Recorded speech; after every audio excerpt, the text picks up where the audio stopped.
Hello, good morning India.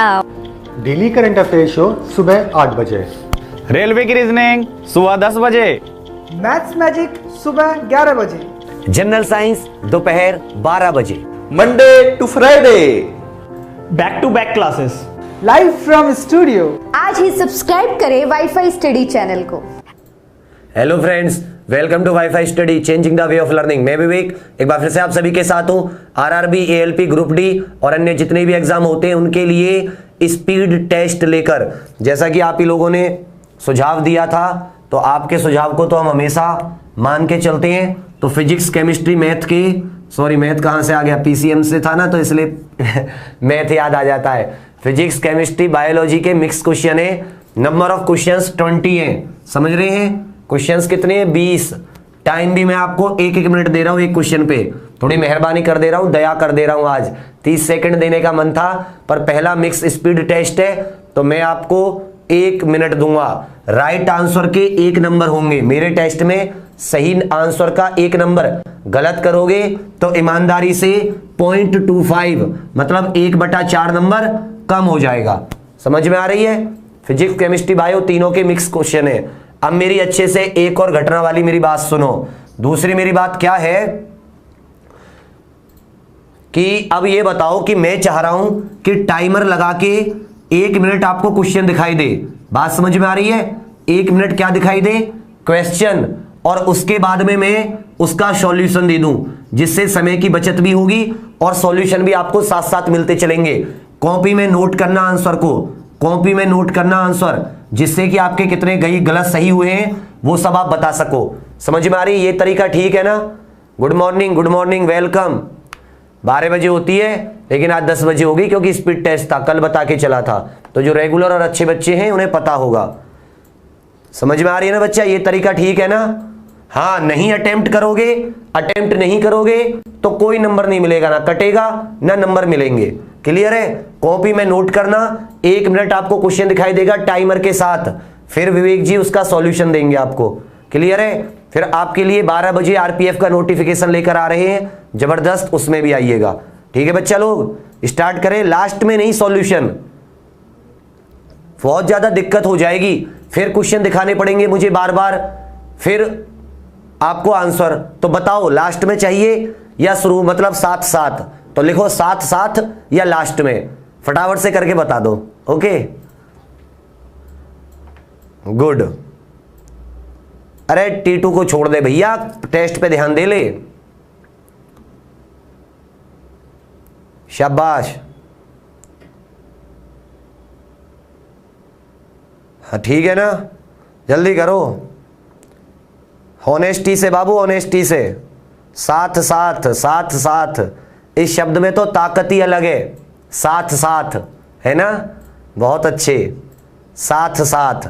ठीक है, तैयार हो जाइए कॉपी पेन लेकर, जबरदस्त तरीके से। शाबाश, बहुत ही खुशी हुई। गलत पे 1 नंबर मिलेगा, सही मतलब सही पे 1 नंबर और गलत पे 0.25 मार्क्स कट हो जाएंगे। तो आ गया है question number 1। Question number 1 Hindi और इंग्लिश दोनों में है क्वेश्चन। सोच समझ के आंसर देना टाइमर के साथ। टाइमर है सर 30 सेकंड का, 1 मिनट का। 30 सेकंड के 2 बार आएगा वो, पहले 30 सेकंड के लिए, फिर 30 सेकंड के लिए। ठीक है, ईमानदारी से देना बाबू। और बाबू जब टेस्ट स्टार्ट हो जाया करे ना क्लास, तब बात बंद कर दिया करो। उससे पहले और उसके बाद में मना करता हूं कभी भी नहीं, कोई बात नहीं, लेकिन पढ़ाई के समय पे नहीं। ओके, कोई बात नहीं। शाबाश। The following velocity time graph, एक आपको वेलोसिटी टाइम ग्राफ दे रखा है, आपको बताना है क्या होगा। शाबाश, साथ साथ चलेंगे आंसर्स, अपनी कॉपी में नोट करो। गुड। दोबारा से 30 सेकंड के लिए चला दीजिए सर उसे। शाबाश। दिख रहा है ना, कोने में सेकंड दिख रही होंगी आपको लेफ्ट साइड में।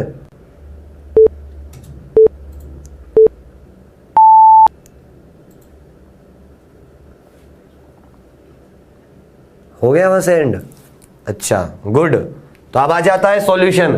बेटा ये है टाइम ग्राफ, इधर है टाइम, मान लेता हूं 1 सेकेंड, फिर 2 सेकेंड, फिर 3 सेकेंड, और इधर है वेलोसिटी 20 30।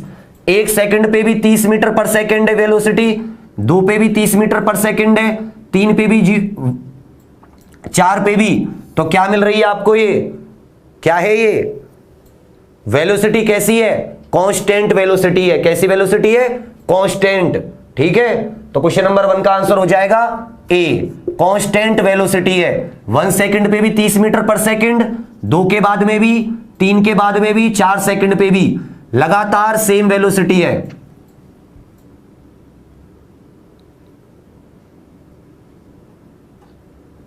ठीक है, कांस्टेंट वेलोसिटी सी वाला है, कांस्टेंट वेलोसिटी सी। चलिए गुड, सी वाला, ओके, शाबाश। क्वेश्चन नंबर 2, कांस्टेंट वेलोसिटी, क्योंकि 1 सेकंड बाद भी उतनी है, 2 सेकंड बाद भी उतनी है, 3 सेकंड बाद भी उतनी है, 4 सेकंड होती 30 पे ही है। इनका ग्राफ बनाएंगे ना तो किस पे है? 30 पे।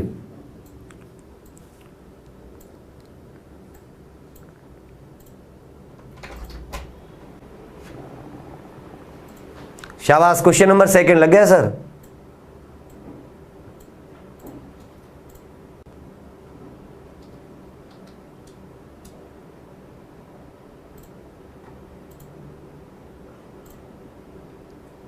एक्सीलरेशन कांस्टेंट होता है तो वेलोसिटी इंक्रीज होती रहती है। क्वेश्चन नंबर 2, क्वेश्चन नंबर 2,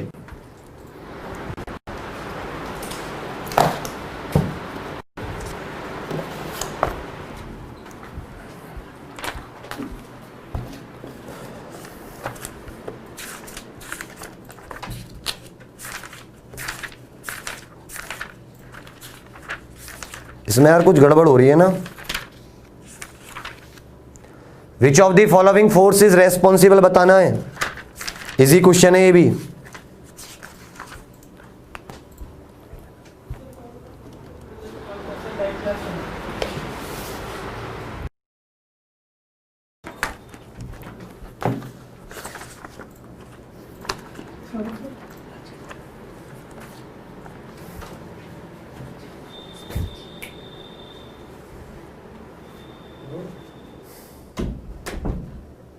शाबाश, चलिए गुड, बहुत अच्छे। आंसर बताइए सेकंड का।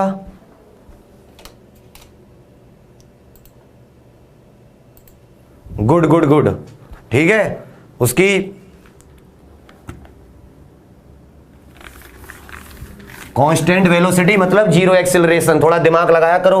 Velocity time graph. Question number 2 कहता है कि कौन सा फोर्स बांध के रखता है, तो इसका आंसर हो जाएगा सी, स्ट्रॉन्ग न्यूक्लियर फोर्स। सबसे ज्यादा ताकतवर का होता है ना प्रबल नाभिक बल, स्ट्रॉन्ग न्यूक्लियर फोर्स सबसे ज्यादा बांध कर रखता है, सबसे ज्यादा बांधकर स्ट्रॉन्ग न्यूक्लियर फोर्स। ये 4 दे रखे हैं, ठीक है। Gravitational force, weak nuclear force, strong nuclear force और इलेक्ट्रोमैग्नेटिक विद्युत चुंबकीय बल। तो ये जो है ना स्ट्रॉन्ग न्यूक्लियर फोर्स, ये बांध कर रखता है प्रोटॉन को न्यूक्लियस के अंदर। कौन सा बांध के रखता है? स्ट्रॉन्ग न्यूक्लियर फोर्स, ठीक है ना। वेरी गुड, इसका आंसर क्या हो जाएगा? फर्स्ट वाले में कंफ्यूजन होने की जरूरत ही नहीं है। वेलोसिटी और टाइम, आपको पता है वेलोसिटी और टाइम ग्राफ क्या देता है? बिल्कुल सही मान लिया, एक्सेलरेशन देता है। अब टाइम मान लो 1 सेकेंड है, 2 सेकेंड, 3 सेकेंड। अब वेलोसिटी मान लो 20 मीटर पर सेकेंड पे गाड़ी चल रही थी। 1 सेकेंड बाद आपने देखा तब भी उसी पे चल रही थी, 2 सेकंड बाद देखा तब भी उसी पे, 3 सेकंड बाद देखा तब भी उसी से, 4 सेकंड तब भी। तो कांस्टेंट वेलोसिटी है ना, फिक्स वेलोसिटी है 20 मीटर पर सेकंड। और जब वेलोसिटी फिक्स है तो एक्सेलरेशन कितना हो जाएगा? 0। तो 0 एक्सेलरेशन और फिक्स वेलोसिटी, कांस्टेंट वेलोसिटी, इसलिए आंसर क्या हो जाएगा? सी। और अगर मैं कहता 0 वेलोसिटी है तो डिस्प्लेसमेंट और टाइम ग्राफ होता।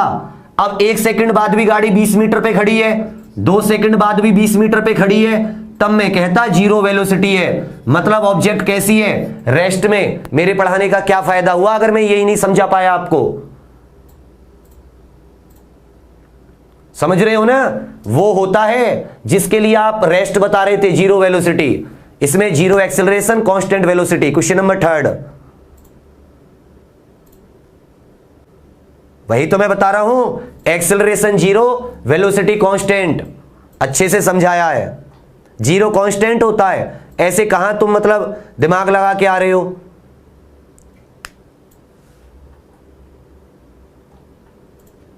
शाबाश। नेक्स्ट क्वेश्चन बताइए, क्वेश्चन नंबर 3, क्वेश्चन नंबर 3। शाबाश, हाँ। नेक्स्ट बताइए क्वेश्चन नंबर 3। सर टाइम दीजिए उसके लिए बच्चों को, जल्दी 1 मिनट। Good good.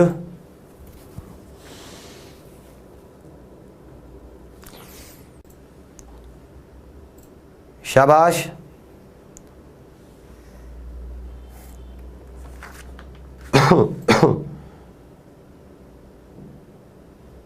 बहुत अच्छे, बहुत अच्छे। आंसर दीजिए इसका।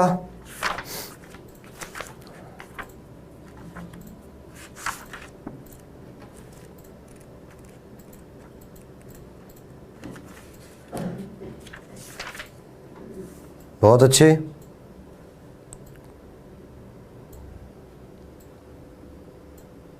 हटा दिए सर, बिल्कुल सही। अगर ऑर्बिटल वेलोसिटी, ऑर्बिटल वेलोसिटी क्या होगी, वेलोसिटी जो सैटेलाइट की वो ऑर्बिटल वेलोसिटी से कम होगी, ऑर्बिटल वेलोसिटी से क्या होगी, कम होगी, तो क्या हो जाएगा, क्या हो जाएगा सैटेलाइट। बिल्कुल सही। क्वेश्चन नंबर 3 का भी सी, अर्थ पे वापस आ जाएगा। क्या आ जाएगा, अर्थ पे वापस आ जाएगा। भाई ऑर्बिटल वेलोसिटी वो कम से कम वेलोसिटी होती है जिसकी जरूरत किसी सैटेलाइट को चारों तरफ घूमने के लिए होती है। अगर उसकी वैल्यू, वेलोसिटी की वैल्यू इससे कम है ऑर्बिटल वेलोसिटी से, तो वो घूमेगा क्यों, वो वापस आ जाएगा, वो वापस आ जाएगा। Fall back on earth. Question number 3 का सी, फॉल बैक ऑन अर्थ। ठीक है। Question number 4 sir, it will fall back on earth. Hindi में बताया है बेटा, अगर जो घूमने वाली कक्षीय वेग, अगर वेग कक्षीय वेग से कम होगा, यही तो कहा गया है, if velocity is less than, कक्षीय वेग से कम है, तो वो गिर पड़ेगा, धरती पे वापस आ जाएगा। Fall back on earth. ये तो कितना अच्छा क्वेश्चन थे बाबू, कितने अच्छे अच्छे मैंने सब समझाए, जी जान लगा दी मैंने। शाबाश। और अगर वो चला जाएगा स्पेस छोड़ के, तो वो एस्केप वेलोसिटी होती है।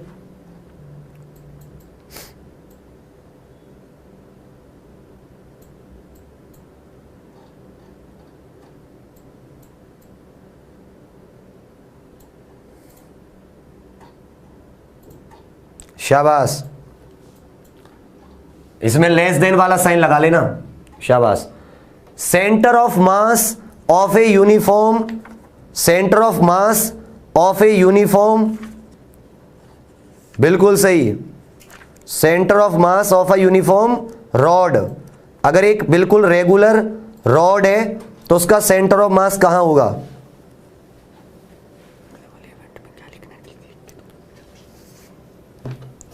शाबाश।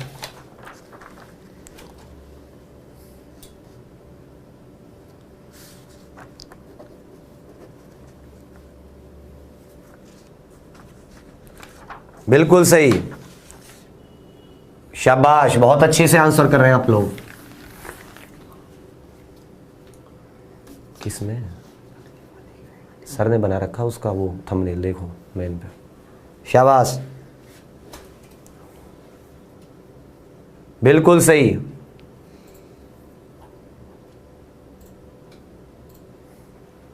हटा दीजिए। क्वेश्चन नंबर 4 का आंसर हो जाएगा बच्चा लोग, सेंटर। जो भी ये जैसे रॉड है, सेंटर ऑफ मास होता है कि जितना भी मास है वो कहां पे केंद्रित है। जैसे मैंने एक दिन पीसा की मीनार का एग्जांपल दिया था कि पीसा की मीनार का जो सेंटर ऑफ मास है वो बीच में है, जिस दिन सेंटर ऑफ मास बाहर हो जाएगा वो गिर पड़ेगी। तो सेंटर ऑफ मास जो रॉड का होता है, एक रॉड का जो सेंटर ऑफ मास होता है वो बिल्कुल बीच में होता है।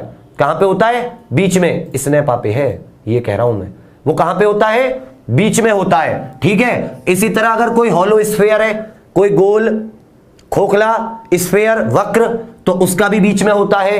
कोई सर्कुलर रिंग, रिंग होती है ना अंगूठी, उसका भी सेंटर ऑफ मास, द्रव्यमान केंद्र कहां होता है? बीच में। द्रव्यमान केंद्र कहां होता है? बीच में। क्वेश्चन नंबर 5, तो आंसर क्या हो जाएगा आपका? सेंटर, मतलब आंसर हो जाएगा इसमें सेंटर किसमें है? डी। क्वेश्चन नंबर 4 का डी, केंद्र पर, सेंटर्स पर। ठीक है। अब जैसे ट्रायंगुलर प्लेन होता है, इसका जहां पे मीडियन आके मिलते हैं वहां पे लाई करता है। तो इस तरीके से अलग अलग होते हैं, मैंने लिखवा रखे हैं किसका सेंटर ऑफ मास कहां लाई करता है। गुड। बिल्कुल सही। स्टेबल कंडीशन देने के लिए, स्टेबल इक्विलिब्रियम, बहुत अच्छा। क्वेश्चन नंबर 4 नियत क्षण, बिल्कुल सही। क्वेश्चन नंबर 5 आ जाता है,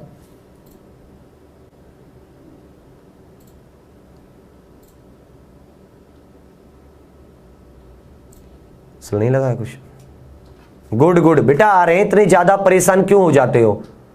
आ तो रहे क्वेश्चंस, अपना भी कर्तव्य देख लो क्या होता है थोड़ा सा। किसी और के लिए तो नहीं है बीमार, कितना तेज फीवर है पता है आपको? तो रुक जाओ, आ रहे हैं बाबू, इतना जल्दी क्यों करते हो? डाइन पर सेंटीमीटर स्क्वायर, डाइन पर सेंटीमीटर स्क्वायर किसकी? सीजीएस मात्रक है। डाइन पर सेंटीमीटर स्क्वायर,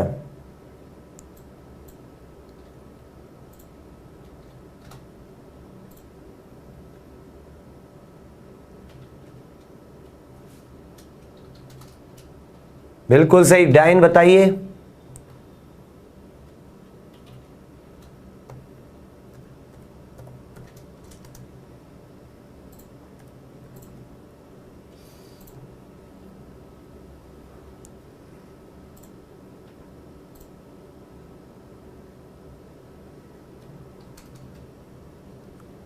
बहुत अच्छे।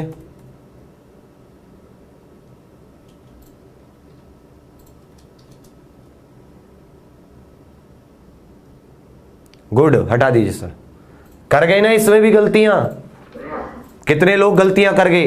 क्वेश्चन नंबर 5 बेटा देखो, डाइन, ये जो डाइन नाम की यूनिट होती है ना, ये CGS system, centimetre gram second वाले में फोर्स की यूनिट होती है।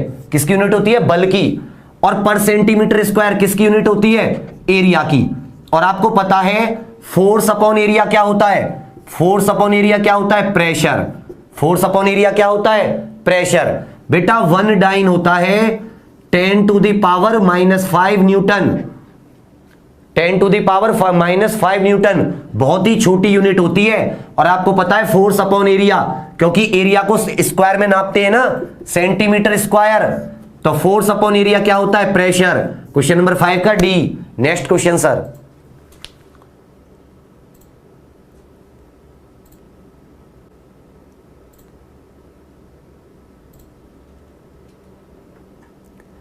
अजय जादान पूछ सकता हूं बेटा क्यों?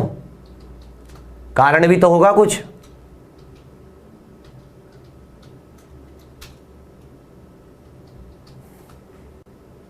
शाबाश। फोर्स की बता रहे थे, पर सेंटीमीटर स्क्वायर नहीं देखा था। गुड। प्रेशर का, क्योंकि एक डाइन में 10 टू द पावर -5 न्यूटन होते हैं। डाइन बहुत छोटी यूनिट होती है फोर्स की। और पर सेंटीमीटर स्क्वायर मतलब area. Force upon area pressure, चाहे एटमॉस्फेरिक हो चाहे कोई सा।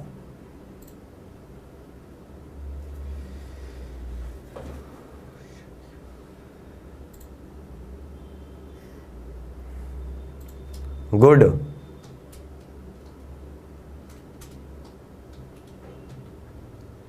Question number 6 angle of contact.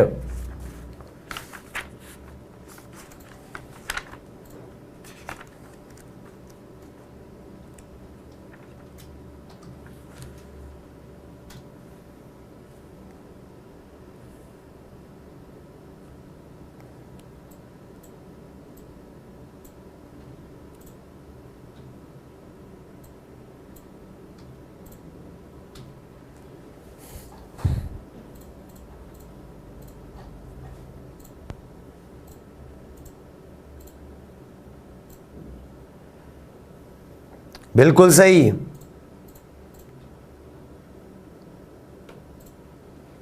क्या होगा इसका आंसर? बेटा जो कंटेनर, जो ऐसी चीजें जो गिलास मतलब कांच में अगर आप उसको भर दोगे तो कांच की दीवारों को गीला नहीं करेंगी। जैसे मरकरी, पारे का इस्तेमाल थर्मामीटर में किया जाता है ना, तो पारा कौन सा कांच की दीवारों को गीला करता है?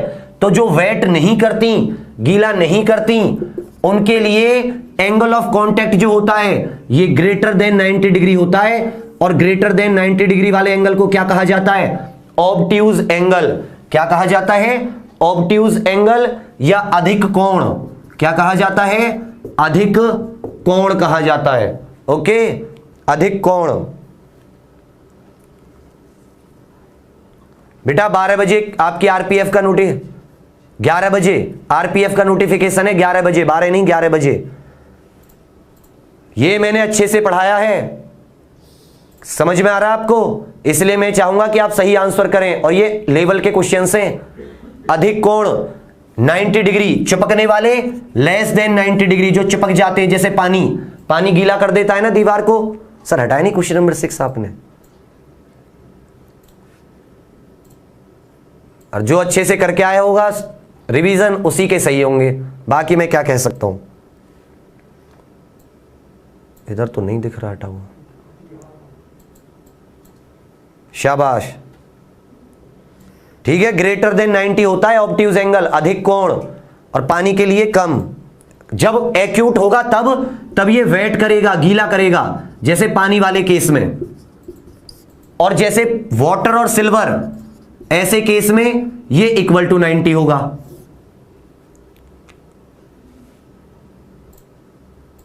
साइड में क्वेश्चन लग जाए तो और बेहतर है। चलिए कोई नहीं।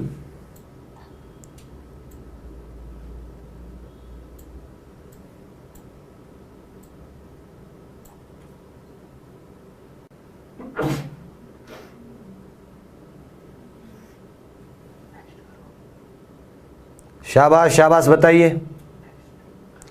Question number 7। ये समझ में आ गया ना अच्छे से?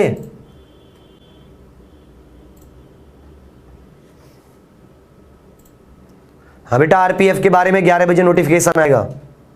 इस क्वेश्चन में है कि अगर किसी कांच के बर्तन में आपने कोई लिक्विड डाला, द्रव डाला है, तो या तो द्रव गीला करेगा या गीला नहीं करेगा।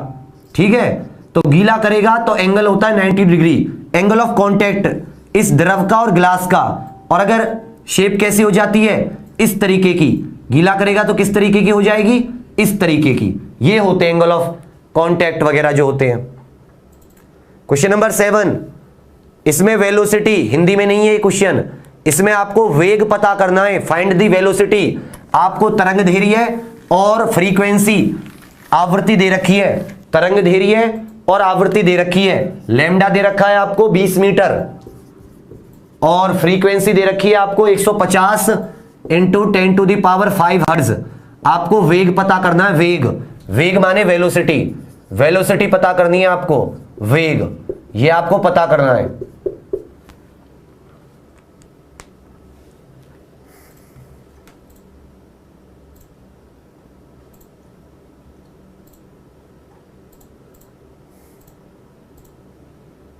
ठीक है, हटा दीजिए सर क्वेश्चन को।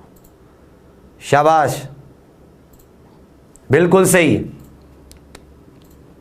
तो बेटा वेलोसिटी होती है, जो वेलोसिटी का फॉर्मूला होता है वो होता है लैम्डा इंटू फ्रीक्वेंसी। बताया है आपको। तरंग धैर्य गुणा आवृत्ति दोनों मिलके बनती हैं वेग, वेलोसिटी। तो तरंग धैर्य कितना है? 20 मीटर, और ये कितनी है? 150 गुणा 10⁵।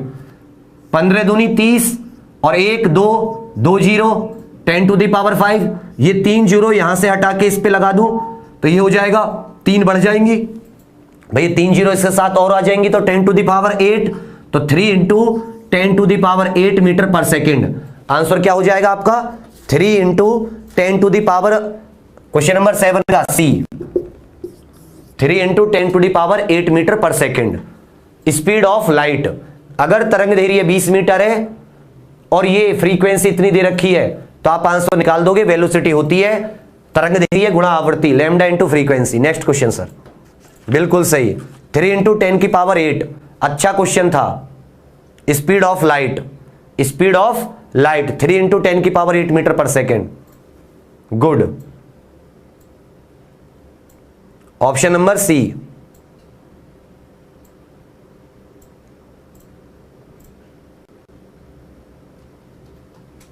गुड। अरे बेटा करने दो बाबू, मैंने क्या बताया, दुनिया आपको चिल्लाएगी जब आप भीड़ से अलग पहचान बनाने देते हैं ना। तो जो भीड़ में छुपे कौवे, कुत्ते, बिल्ली, ये जो नीच किस्म के लोग होते हैं ना, इनको तुलना, ये तुम्हें आएंगे झपाटने, ये तुम्हें शेर की तरह शेरनी की तरह चलना है। गधे आएंगे चले जाएंगे, तुम्हें भीड़ से अलग पहचान बनानी है। इन लोगों से कतई ध्यान नहीं देना, आने दो जाने दो, जो कहे गालियां दे कुछ कहे, कोई परेशानी होना।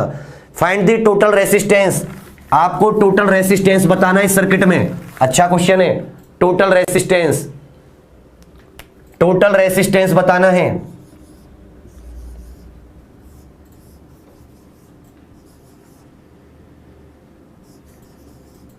ठीक है, टोटल रेसिस्टेंस बताना है, शाबाश, यही है ना। गुड। 3 2 21 5 और सारे के सारे 3 ओम के रेसिस्टर हैं, 3 ओम के रेसिस्टर, शाबाश, गुड। हटा दीजिए सर क्वेश्चन, बहुत अच्छे।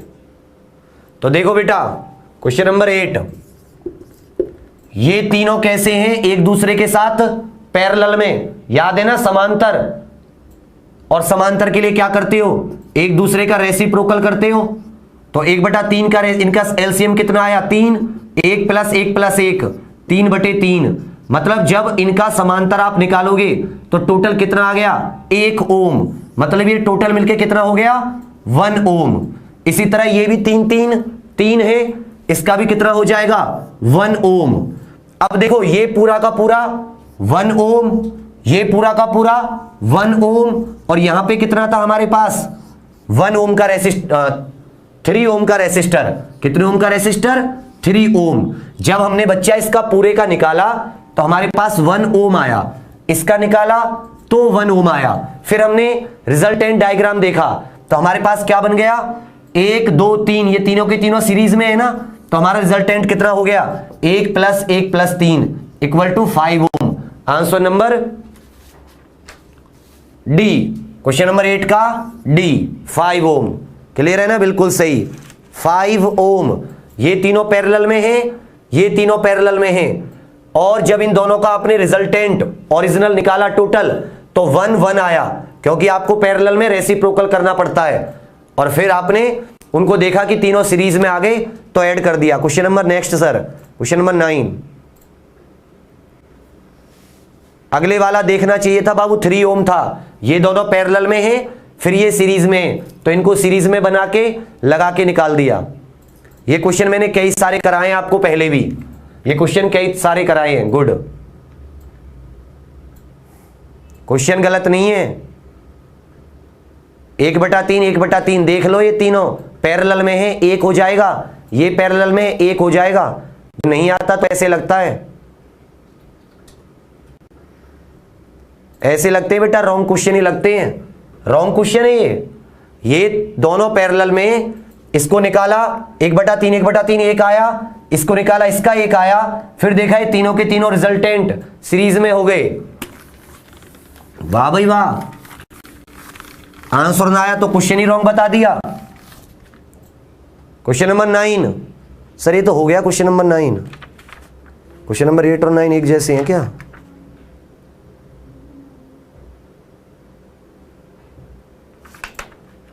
एक ही जैसे हैं, ये हिंदी इंग्लिश में लगा दिए। क्वेश्चन नंबर 10 लगाइए, 10। वो बेटा गड़बड़ हो गई है, इसमें क्या है कि क्वेश्चन नंबर 8 और 9 हिंदी में था, उसको हिंदी में कर दिया, ठीक है। वो बाकी सब सेम है, 5 ओम ही है। क्वेश्चन नंबर 10 लगाइए। गुड गुड, कोई बात नहीं,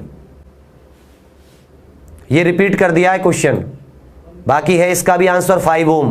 क्वेश्चन नंबर 9 का भी 5 ओम ही कर लो, ये वो वाला ही हमने हिंदी में लिख दिया है, ठीक है। 3 ओम के रेसिस्टर हैं ये।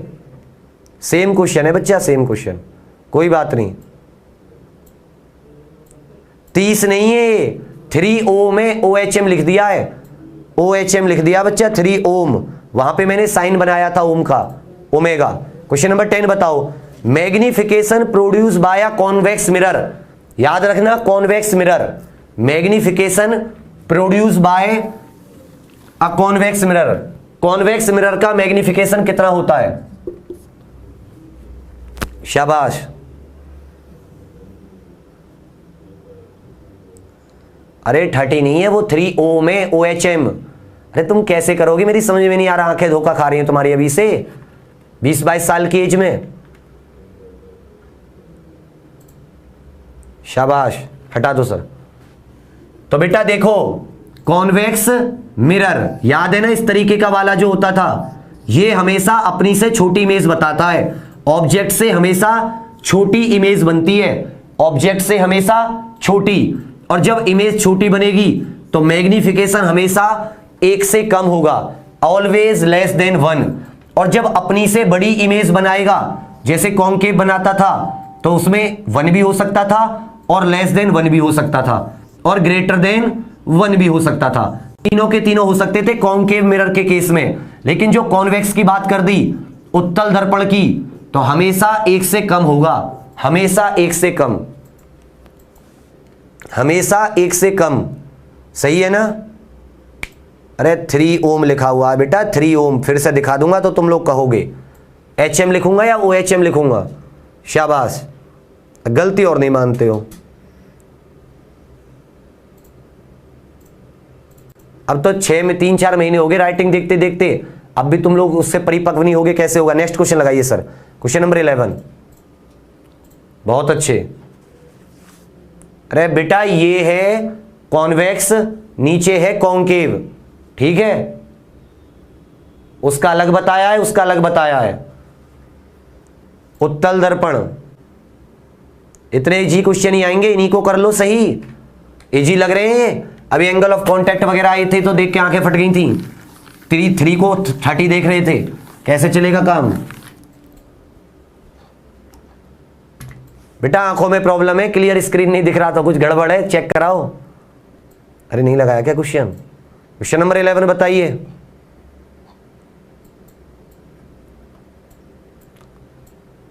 Which one of the following produces light by a chemical reaction.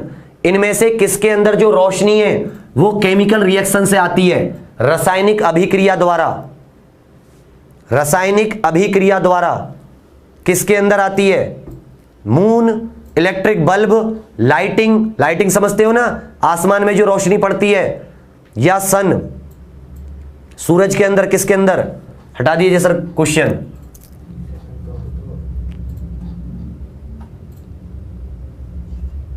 बहुत सही, क्वेश्चन नंबर 11 का है डी, क्योंकि सूरज के अंदर, सूर्य के अंदर नाभिकीय फ्यूजन होता है, न्यूक्लियर फ्यूजन। नाभिकीय संलयन, हाइड्रोजन मिलके क्या बनाती है? हीलियम बनाती हैं। कई सारी हाइड्रोजन मिलके क्या बनाती है? हीलियम। और हाइड्रोजन से हीलियम एक नया पदार्थ बन रहा है, और एक नया पदार्थ किसमें बनता है? केमिकल रिएक्शन या रासायनिक अभिक्रिया में। क्योंकि आपको पता है मून, जो चांद होता है, चांद तो रिफ्लेक्ट करता है सन की लाइट को, और जो बल्ब होता है वो हीटिंग इफेक्ट पे काम करता है, ऊष्मीय प्रभाव। और जो ये होता है लास्ट वाला, लाइटिंग, लाइटिंग भी एक फिजिकल फिनोमिना है, इसमें भी कोई केमिकल नहीं बदलते। इलेक्ट्रॉन और प्रोटॉन मिलते हैं, माइनस पॉजिटिव चार्ज, तो बहुत ज्यादा स्पार्क होता है, ये भी एक फिजिकल फिनोमिना है। तो चांद, बल्ब और वो जो तड़ित ऊर्जा होती है, ये सब फिजिकल है। सन से एनर्जी जो होती है वो न्यूक्लियर फ्यूजन, केमिकल रिएक्शन होती है। 11 का डी। क्वेश्चन नंबर 12, सोच के नहीं दोगे आंसर। क्वेश्चन नंबर 12, शाबाश। चंद्रमा में नाभिकीय संलयन होता है? अरे भैया बाबू, मेरे बच्चे, मेरे साथी, बाबू जो चंद्रमा होता है ना, वो सिर्फ सूरज की रोशनी को रिफ्लेक्ट करता है। सूरज की रोशनी टकराती है और इससे वापस हमारे पास आ जाती है, हम उसको देख लेते हैं बाबू, ये रिफ्लेक्ट करता है, इसके अंदर कोई एनर्जी नहीं बनती। यहां तो बहुत ठंड, दिन में बहुत गर्मी, रात में बहुत ठंड हो जाती है। सोच के दीजिए। क्वेश्चन नंबर 12, निम्न में से कौन कणिका तत्व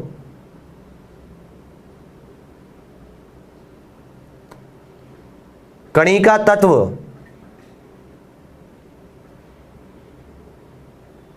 अरे मिठू और राकेश, मैं तुम दोनों को ब्लॉक कर दूंगा और तुम रिक्वेस्ट करते रहोगे, ब्लॉक नहीं खुलेगा, याद रखना।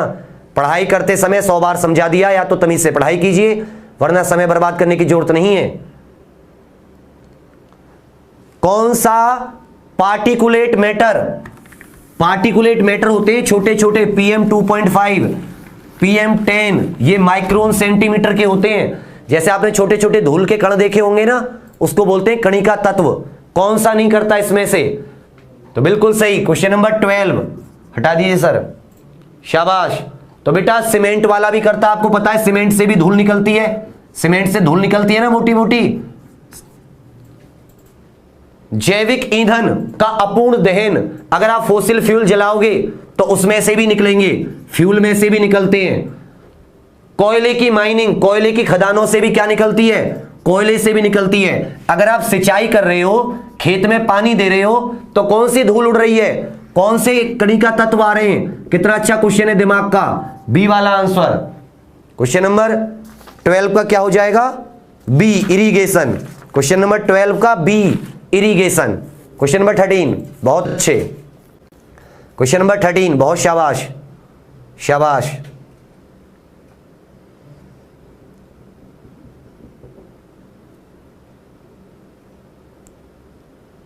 गुड, मेहनत करनी पड़ती है बेटा भीड़ से अलग पहचान बनाने के लिए, याद रखना। नींद चैन उड़ानी पड़ती है और तभी भीड़ से अलग पहचान बनती है, ऐसे नहीं बनती। मेहनत करो, मेहनत, तब लाखों में लाखों फॉर्म भरिए ना, उनमें से हजारों में आओगे और तब जाके जॉब मिलेगी।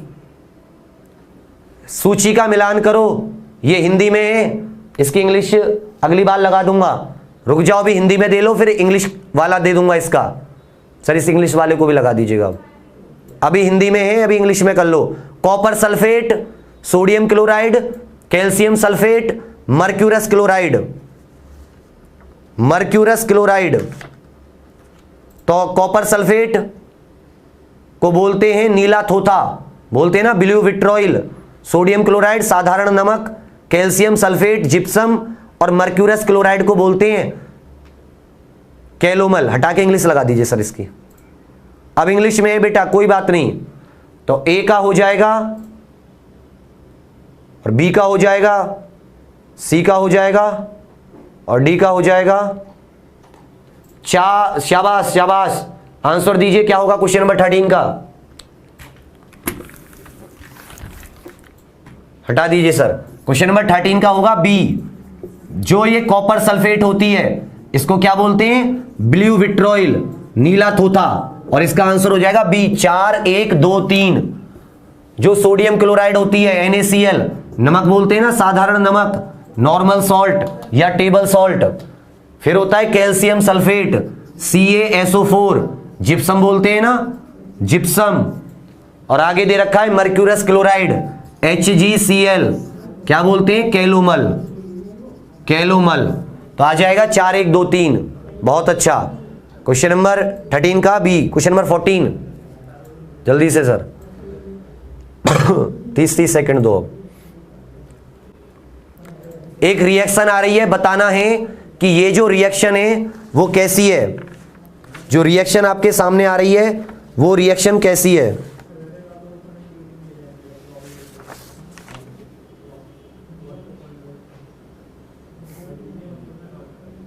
बिल्कुल सही,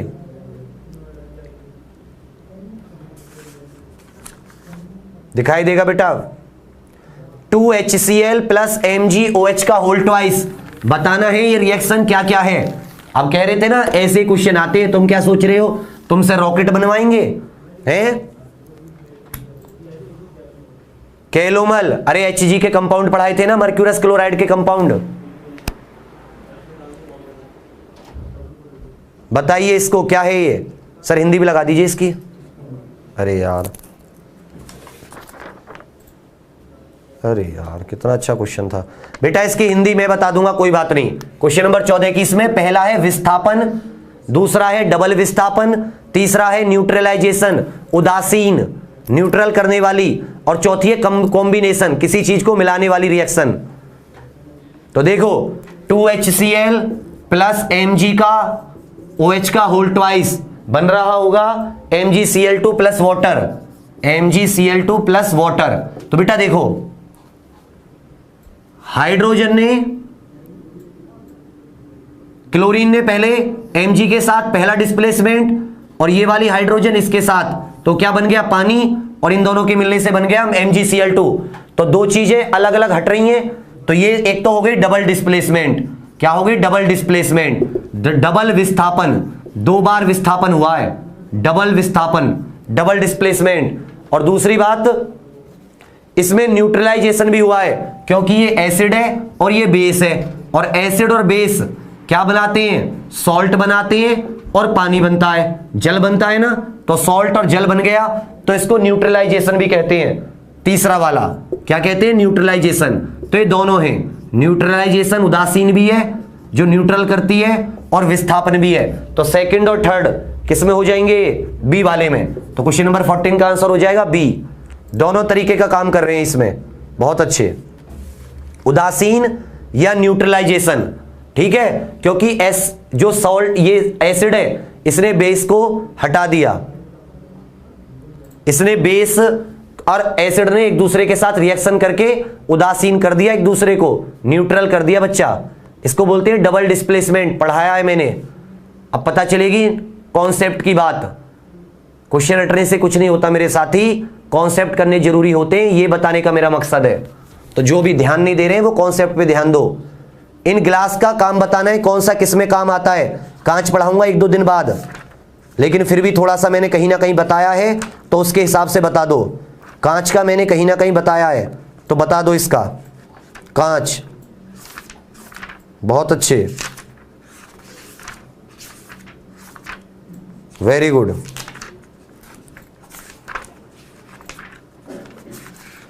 तो ये जो है ना, देखो कहां गया, सोडियम ग्लास, ये जो सोडियम ग्लास होता है, ये काम आता है।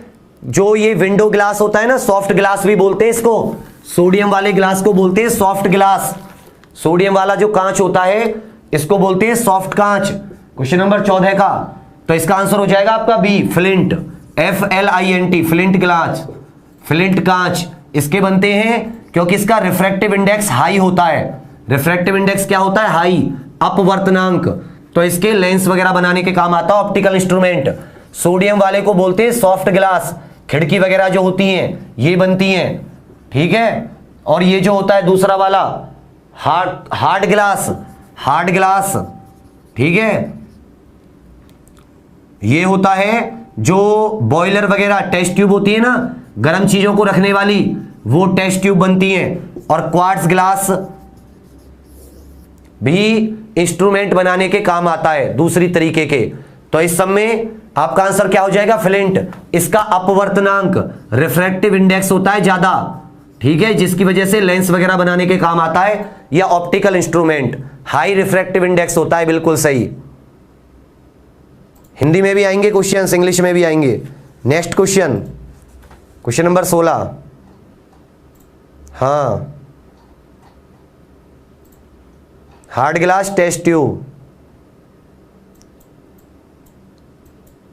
अपवर्तनांक। न्यू बैच नहीं आएगा साइंस का, पुरानी वीडियो से करो मेरे बच्चे। कैलोमल का फॉर्मूला Hg2Cl2, 2 कट जाते हैं तो HgCl भी लिख सकते हैं, इसलिए ज्यादा दिमाग मत लगाओ।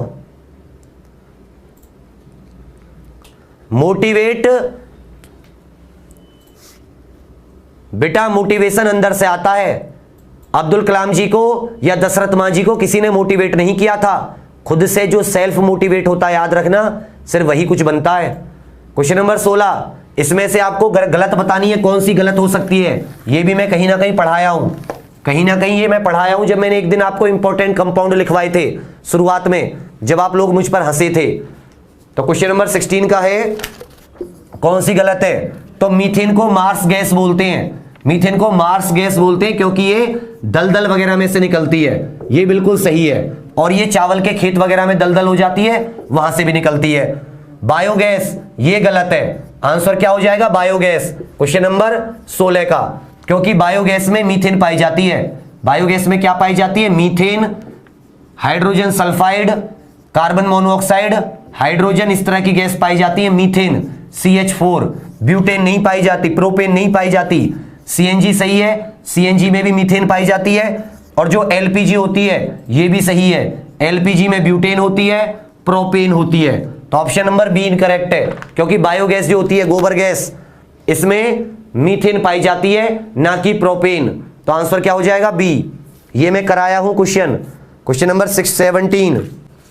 Question number 17, water pollution can be indicated. बहुत अच्छा क्वेश्चन है। हाँ, try to be a source of motivation. जब दुनिया तुम्हें देखे तो सोचे कि ये इसने किया है तो हम क्यों नहीं कर सकते। डू समथिंग, इस तरह का कुछ कीजिए, तभी भीड़ से अलग पहचान बनेगी। नहीं तो चैन, नींद और आराम के साथ सिर्फ और सिर्फ भीड़ में खोओगे, अन्यथा कुछ नहीं होगा। किसकी उपस्थिति जल प्रदूषण, इनमें से एक का होना वाटर पॉल्यूशन बताता है। कई बार जो अखबार पढ़ते होंगे तो ये आ जाता है गंगा के लिए कि गंगा में इसकी मात्रा ज्यादा है, इसलिए इलाहाबाद में जो लोग रहते हैं गंगा में नहाते हैं तो पेट दर्द की शिकायत करते हैं, सरकारी अस्पताल में बहुत केस आते हैं। क्वेश्चन नंबर 17,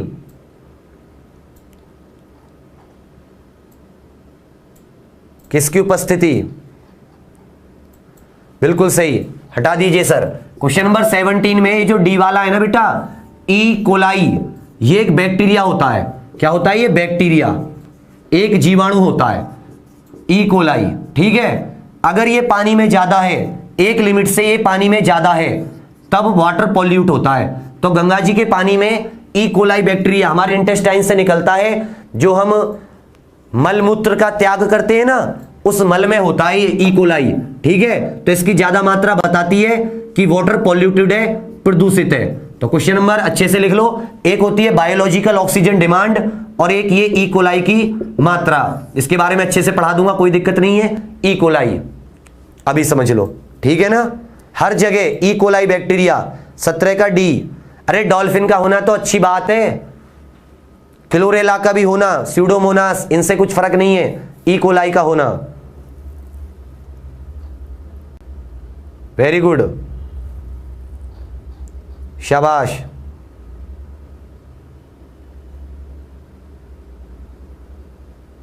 अरे गंगा में जाते हैं तो उसमें बेटा कुछ पानी मुंह में भी आ जाता है ना, इसलिए।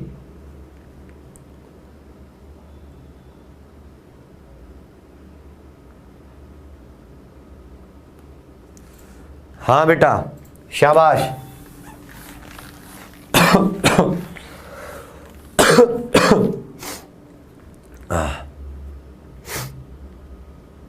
लैक्टिक अम्ल जीवाणु, आपने पढ़ा है लैक्टिक एसिड बैक्टीरिया जो हमारे दूध में होता है। लैक्टिक एसिड बैक्टीरिया वो कौन से विटामिन को अच्छा करता है? लैक्टिक एसिड बैक्टीरिया, बहुत अच्छा क्वेश्चन है, कौन से विटामिन को अच्छा करता है?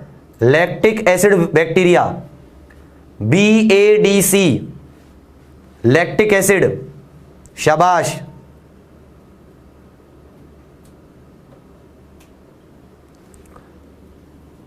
क्वेश्चन नंबर 18 का हो जाएगा vitamin B, option number A, vitamin B को करता है, option number A, vitamin B को।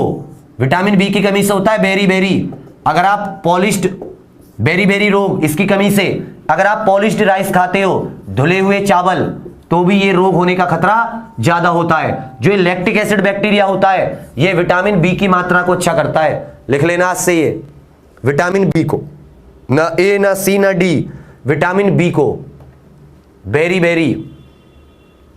क्वेश्चन नंबर 19, बिल्कुल सही।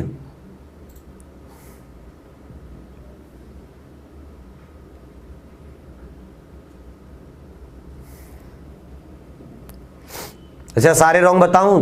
तुम ही वो डॉक्टर रॉबर्ट ब्राउन हो रहे हो हैं? तुम्हारे सही है, मेरे गलत हैं। Question number 9, black heart disease of oxygen, oxygen का काला हृदय रोग, ऑक्सीजन आलू के अंदर काला हृदय रोग किसकी वजह से होता है? काला हृदय रोग ऑक्सीजन, कार्बन, नाइट्रोजन, फूड किसके कारण होता है? पटेटो के अंदर ब्लैक, कभी कभी आपने देखा होगा पटेटो लेकर आते हो मार्केट से, उसके अंदर काला काला निकलता है, उसे उसके आलू का काला हृदय रोग बोलते हैं। ब्लैक हार्ट ये होता है ऑक्सीजन की कमी से। किसकी कमी से? ऑक्सीजन की कमी से। ऑप्शन नंबर ए। क्या होता है बच्चा, जब कोल्ड स्टोर में आलू रख देते हैं, कोल्ड स्टोर में आलू, तो वहां पे ऑक्सीजन की कमी हो जाती है, और ऑक्सीजन की कमी से कौन सा रोग हो जाता है? Black heart. आलू का दिल काला हो जाता है। आजकल लोगों के दिल भी काले रहते हैं, आलू का भी हो जाता है। कोल्ड स्टोर, ठंड लग जाती है उसे। ठीक है, लैक ऑफ ऑक्सीजन। और क्वेश्चन नंबर 20, लास्ट क्वेश्चन, तैयार हो जाइए रिजल्ट बताने के लिए। और सामने होके गलत आंसर आते ना, ऑफलाइन होती तो फिर तुम्हें मजा दिलाता बहुत अच्छा सा, पर दूर हो, चलो कोई बात नहीं। जितने कम नंबर आएंगे उतने ही कान पे चांटा लगाना अपने आप अपने आप।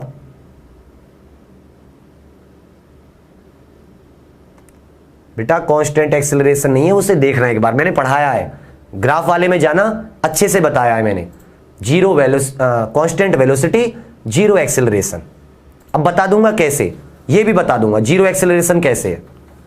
क्वेश्चन नंबर 20, कौन सा गलत है? इसमें बीमारी बता रखी है और किस पे इफेक्ट करती हैं। आसान आसान से दिए मैंने बायो में। तो मलेरिया आरबीसी पे अटैक करता है, प्लाज्मोडियम नाम का जो बैक्टीरिया वो प्रोटोजोआ होता है। एड्स वायरस से होती है। डब्ल्यूबीसी हमारी रोग प्रतिरोधक क्षमता पे, इम्यूनिटी पे असर करता है। पोलियो तंत्रिका तंत्र, नर्वस सिस्टम, हाथ को इशारा दिया उठ जा, नहीं जाएगा पोलियो। कौन सा बचा? हेपेटाइटिस।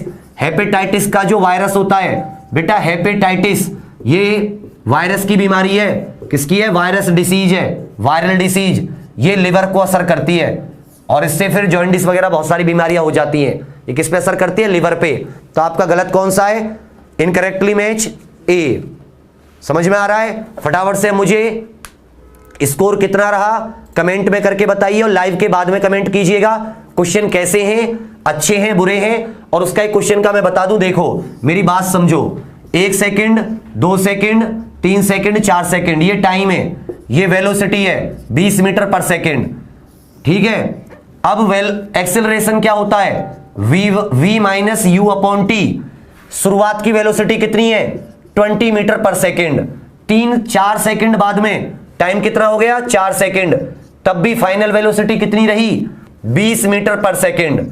अब एक्सेलरेशन यही तो होता है फॉर्मूला, 20 माइनस 20 अपॉन 4, 0/4 क्या होता है? 0। तो एक्सेलरेशन क्या हो गया? 0। वेलोसिटी कैसी रही? 20 यहां पे है, 20 यहां पे है, तो कांस्टेंट वेलोसिटी और 0 एक्सेलरेशन। समझ गए? क्लियर है ना? तो आंसर अब क्या करो, ये एक एक नंबर मत दो, वो काट लो जो गलतियां की हैं। राइट पे 1 नंबर, सही आंसर को 1 नंबर और रॉन्ग आंसर को -0.25। जैसे मान लो 16 सही है, 4 गलत है, तो 4 मतलब 2 नंबर, नहीं 1 नंबर कट गया, तो 16 में से 1 कट के कितने रह गए? 15। इस तरीके से कर लो, सही आंसर देना। समझ में है ना? और जिसके 18 से कम है वो मुंह मत दिखाना मुझे। 18 से कम वाले, 18 से कम वाले बहुत ही इजी है, इनसे ज्यादा इजी क्या होंगे? बीमारियां ये तो खुद से याद कर लो, इसमें कोई इतनी बड़ी बात नहीं है। बाकी बायोलॉजी बहुत जबरदस्त तरीके से कराऊंगा, ना पहले की होगी ना करोगे कभी, टेंशन मत लो।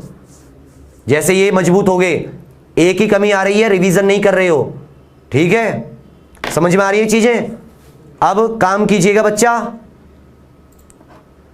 कि मुझे कमेंट करके बताइएगा क्लास कैसी लगी, और अगर आपका दिल से मन हो तो अभी सारे के सारे शेयर कर दो। सारे के सारे लोग अभी आप शेयर कर दीजिए। बाकी मैं आपसे क्या कहूं, आप इतने बड़े हैं, बार बार कहना मुझे भी अच्छा नहीं लगता। ठीक है, शेयर कर दीजिए और ख्याल रखिएगा अच्छे से।